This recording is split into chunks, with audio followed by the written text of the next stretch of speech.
Livro de Mateus, capítulo número 6, versos de 11 a 13.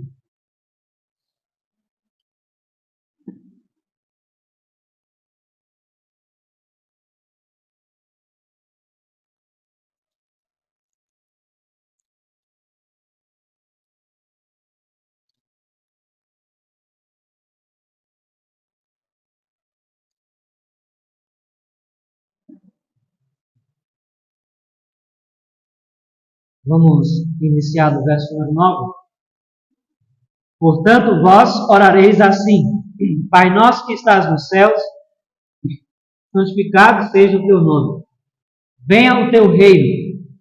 Faça-se a tua vontade, assim na terra como no céu. O nosso cada dia dá-nos hoje. Perdoa-nos as nossas ofensas, ou as nossas dívidas, assim como nós temos perdoado os nossos devedores. Não nos deixes cair em tentação, mas livra-nos do mal. Pois teu é o reino, o poder e a glória para sempre. Amém. Seca-se a erva e cai a sua flor. Amém. Talvez assim, tá?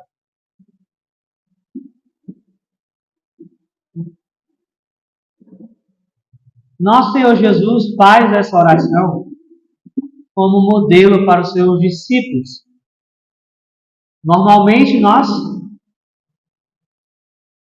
fragmentamos as orações no sentido de não entendermos que podemos ligar vários aspectos uns aos outros em uma única oração.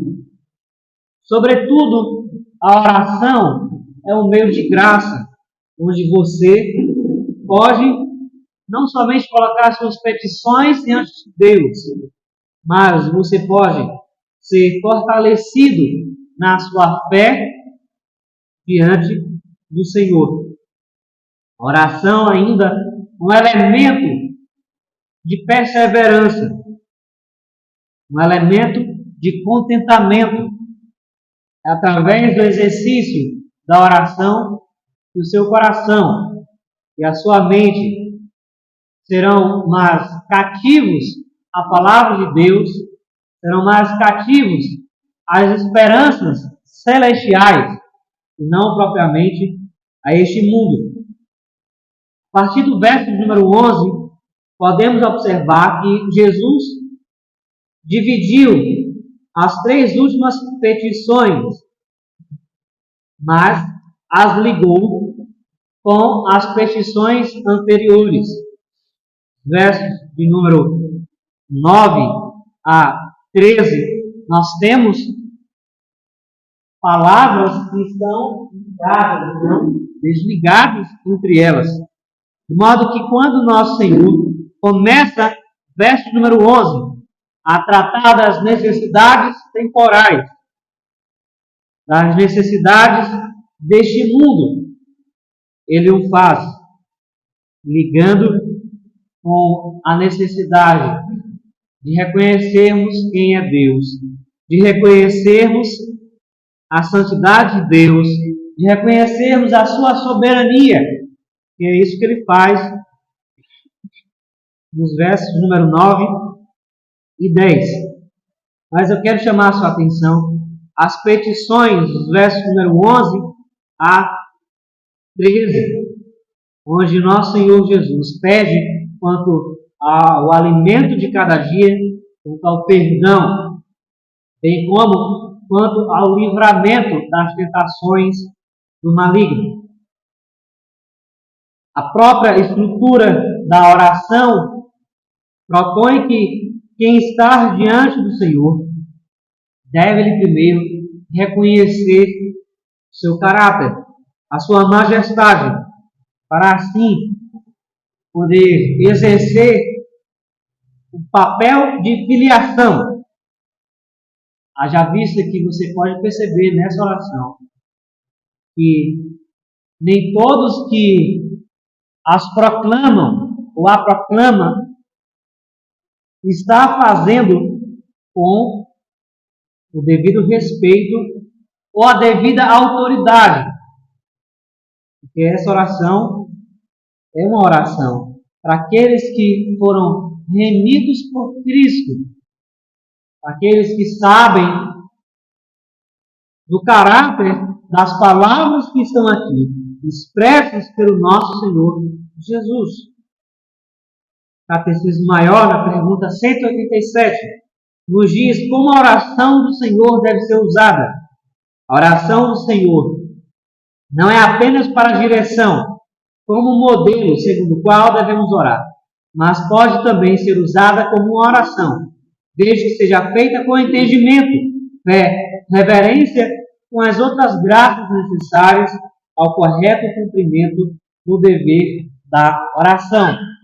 Portanto, nós devemos tomar estas petições em nossos momentos com Deus e também associá-las nas nossas próprias orações particulares, levando sempre em conta que Deus deve ser exaltado em primeiro lugar.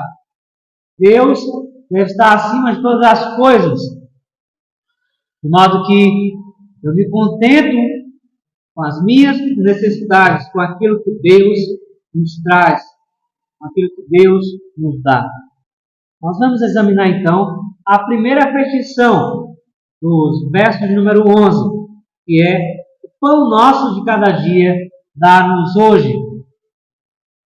As três petições, os versos de 11 a 13, tratam com a nossa ansiedade, tratam com os nossos anseios, com as nossas necessidades terrenas. Mas o que esta petição especificamente não quer nos dizer? Se você observar o livro de João, o Evangelho de João, a partir do capítulo de número 6, muitos homens e mulheres começaram a seguir Jesus pelo fato dele multiplicar os pães, pelo fato dele multiplicar os peixes também. Ou seja, havia uma certa facilidade em se alimentar ao estar próximo de Jesus, porque ele multiplicava os alimentos. Mas esta petição não quer nos dizer que nós devemos esperar um milagre como o de Jesus para nos alimentarmos. Não quer nos dizer que devemos esperar de braços cruzados a providência de Deus sem nós realizarmos aquilo que está ao nosso alcance.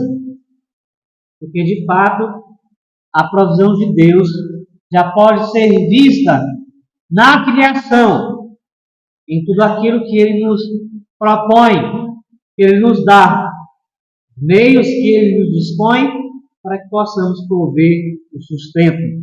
O apóstolo Paulo, em 2 Tessalonicenses 3,10, disse: porque quando ainda convosco vos ordenamos isto, se alguém não quer trabalhar, também não coma. Mas essa petição também nos faz lembrar da nossa confiança em Deus. Haja vista que Ele pede o pão de cada dia. Haja vista que Ele expõe a sua vontade diante de Deus, a que Ele seja contente. Desse modo, essa petição nos instrui a duas coisas que são fundamentais na vida do cristão. Primeiro, que devemos ter humildade diante de Deus, em saber que é dele que vem a provisão. Associado a isso, vem as condições para que consigamos alcançar os frutos do nosso trabalho. O apóstolo Paulo entendeu isso e ele mesmo, além de pregar para as igrejas, fazia tendas, trabalhava seriamente a fim de que não lhe faltasse o pão. Segundo, Essa petição nos instrui a verdade de que não devemos ser ansiosos quanto ao dia de amanhã. Devemos nos contentar com aquilo que Deus nos proporciona. Não devemos nos contentar com a nossa inquietude. Não devemos nos contentar com a nossa preguiça. Não devemos nos contentar com a nossa falta de atitude, mas com aquilo que Deus faz, com aquilo que Deus já fez na obra da criação, nos meios que Ele nos dá. Nós sim devemos prestar bastante atenção. E o nosso Senhor Jesus aqui demonstra essa verdade, essa satisfação diante dos seus discípulos. Mateus 6,31, ele diz: portanto, não vos inquieteis dizendo, que comeremos, que beberemos, ou com que nos vestiremos. Essas são perguntas que, por mais que sejamos homens e mulheres de fé, são perguntas que podem estar sondando a nossa mente. Nós devemos buscar seguir as instruções de Salomão em Provérbios 30, verso número 8. Afasta de mim a falsidade e a mentira. Não me deis nem a pobreza nem a riqueza. Dá-me o pão que me for necessário, para não suceder que, estando eu farto, que negue e diga, quem é o Senhor? Ou que, empobrecido, venha a furtar e profane o nome de Deus. Essa petição lhe ensina que você não deve pedir nem mais nem menos daquilo que você pode suportar neste mundo. Nem mais nem menos daquilo que pode lhe fazer naufragar na fé. Lloyd Jones, ao comentar essa oração, disse: a súmula de tudo isso é que, finalmente, nada existe na totalidade da Bíblia que demonstre tão claramente o quão inteiramente dependemos de Deus do que essa oração e, sobretudo, essas três petições. Há homens e mulheres que estão esbanjando,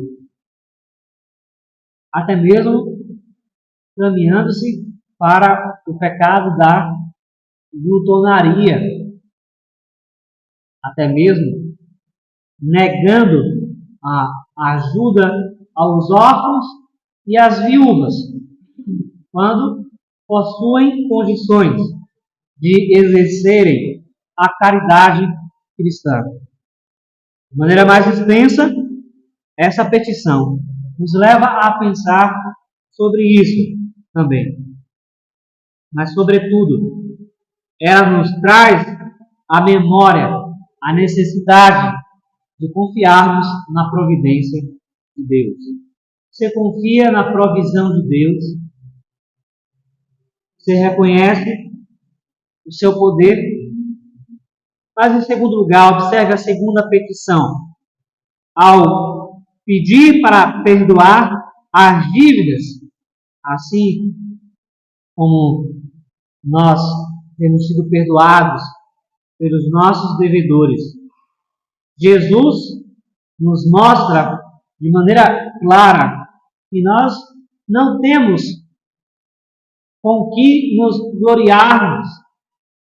Nós temos sim de voltarmos com as palavras do apóstolo Paulo, que disse que nós devemos nos gloriar em nossas fraquezas, porque é nela que Deus aperfeiçoa o seu poder.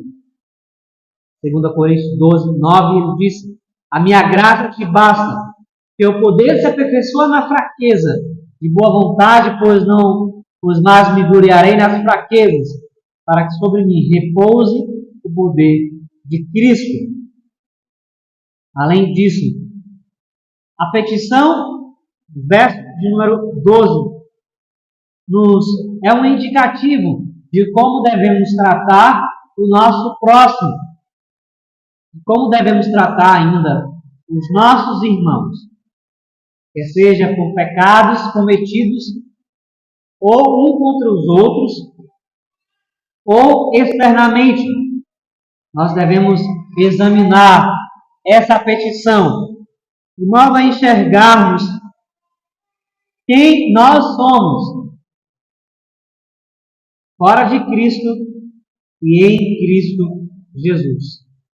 1 João, capítulo 1, verso 8, o apóstolo nos diz: dissermos que não temos pecado nenhum, a nós mesmos nos enganamos e a verdade não está em nós.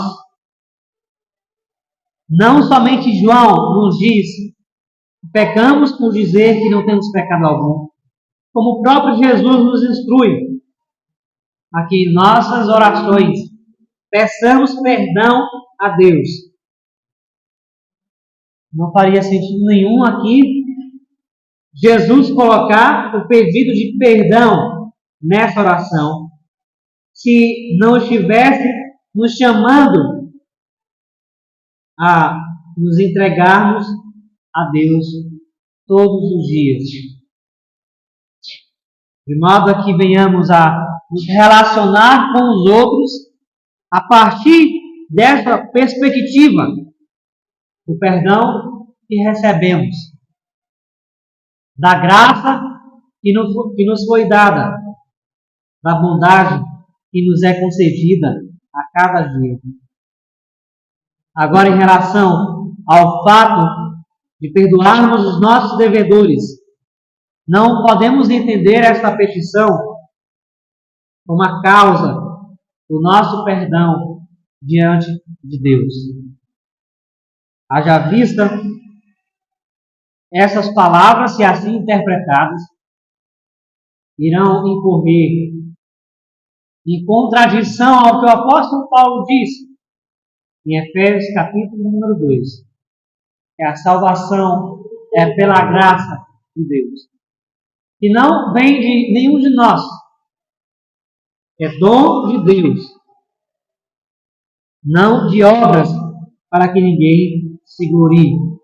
Mas a verdade é que devemos tratar os nossos irmãos, que devemos tratar até mesmo os nossos inimigos, a partir dessa perspectiva do verso de número 12.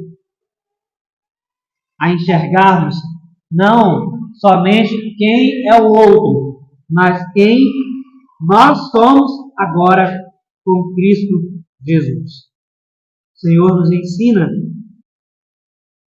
aqui é que a nossa ação em perdoar o próximo tem uma relação íntima com o nosso perdão diário para com Deus. O nosso perdão e a nossa insensatez diante de Deus e as suas misericórdias se renovando a cada manhã. Nós não podemos agir como o credor incompassivo da parábola de Mateus 18, verso de número 23. Mesmo sendo perdoado, cobrou de maneira contumaz aquele que lhe devia, de modo a lhe envergonhar na frente de todos. Mas diante dessa petição, você já deve ter percebido que na sua maioria os homens se importam mais com as suas necessidades materiais, ou até mesmo com a sua reputação, do que propriamente de exercer a bondade cristã, do que propriamente agir com um espírito brando. Você reconhece que essa pode ser a sua necessidade nessa manhã. Você reconhece o perdão de Cristo E, sobretudo, você reconhece como isso pode e deve agir ou interferir no modo como você age para com os outros, mesmo que sejamos supridos em qualquer coisa relacionada a este mundo. No fim das contas, o que vai importar é se os nossos corações estão em Cristo Jesus. Quer seja a nossa relação diretamente com Ele, ou a nossa relação com o próximo. Mas, em terceiro lugar, a terceira petição: não nos deixes cair em tentação, mas livra-nos do mal. Nos traz a memória de que nenhum homem, nenhuma mulher pode acreditar na sua impecabilidade. O cristão verdadeiro, ele não corre atrás do pecado, mas ele recorre a Deus continuamente, confessando-lhe as suas incapacidades, confessando-lhes até mesmo as suas tentações, mas não correndo atrás do pecado. 1 Pedro capítulo 5, verso 8. O apóstolo disse: sede sóbrios e vigilantes, o diabo, vosso adversário, anda em derredor, como um leão que ruge, procurando alguém para devorar. Essa petição consiste em Deus ter misericórdia de você e não permitir que você seja alvo não somente de tentações, nem como seja conduzido a elas. Observe o verso número 13. Não nos deixes cair em tentação, mas livra-nos do mal. O teu é o reino, o poder e a glória para sempre. Amém. A petição aqui exposta implica que os cristãos não desejam ter a sua comunhão interrompida pelo pecado. Sua comunhão com Deus. E é exatamente isso que o pecado traz. Por isso, retifico mais uma vez. Essa oração do Pai Nosso, como é bem conhecida, não é propriamente uma oração ecumênica. Haja vista que os ímpios não podem proferir esta se não tiver consciência das palavras que estão aqui descritas. Mateus 26, 41. Nosso Senhor Jesus disse: vigiai e orai para que não entreis em tentação. O espírito, na verdade, está pronto, mas a carne é fraca. Estes têm sido os seus pedidos nessa manhã. Você já percebeu a necessidade de orar em relação a isso? Você acredita que ao orar para que Deus lhe livre do mal, do pecado, de Satanás, é um meio para que você esteja com os olhos mais atentos e mais firmados em Cristo? Haja vista ser a oração um meio de graça. Você faz uso dela ao seu favor espiritual. Toda a oração desse capítulo 6 nos encaminha para o reconhecimento da glória de Deus, da dependência que nós devemos ter dele, do início ao fim. Jesus está nos ensinando como deve ser, ou qual o caráter da oração de um cristão. Você não pode ser sustentado por si mesmo. Deus é o seu Criador. Você foi adotado na família de Deus. E é a Deus. ao seu Pai. E você deve recorrer nos momentos de oração, nos momentos de aflição, nos momentos em que você precisa agir de maneira firme. Você pode reconhecer as verdades dessa oração. No capítulo número 11 da Epístola aos Romanos.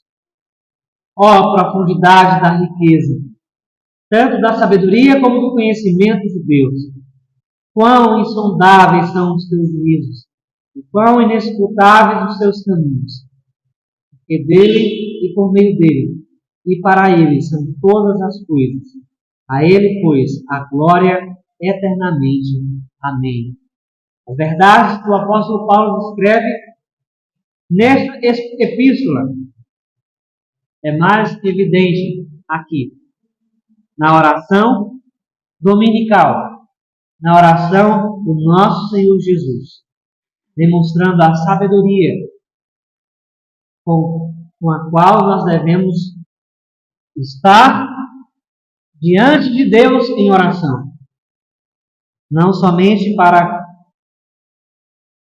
ratificarmos a nossa comunhão com Ele, mas, sobretudo, para que o nosso coração, para que a nossa alma esteja mais aperfeiçoada em Cristo Jesus nas regiões celestiais. Curve sua fronte e vamos orar. Senhor Deus Todo-Poderoso, céus e a terra são teus. Não há nada, nem um centímetro, que tu não possas requerer para ti. Tu és o Criador do universo. E, sobretudo, tu és aquele que nos formaste, que nos criaste, e tens soberania sobre nós. Rogamos nessa manhã, dá-nos um coração mais gracioso. Dá-nos mais um coração, Senhor, sincero, contrito. Um coração mais disposto a clamar a Ti, a perdoar as nossas ofensas que recebemos, a estar em comunhão contigo. Dá-nos, Senhor, a graça de corrermos para Ti e não para o pecado. A graça de recorrermos a Ti em oração, para que a nossa fé seja mais e mais alicerçada em Cristo Jesus. Te clamamos, aplica a Tua palavra em nossos corações. Em nome de Jesus Cristo, Teu Filho. Amém.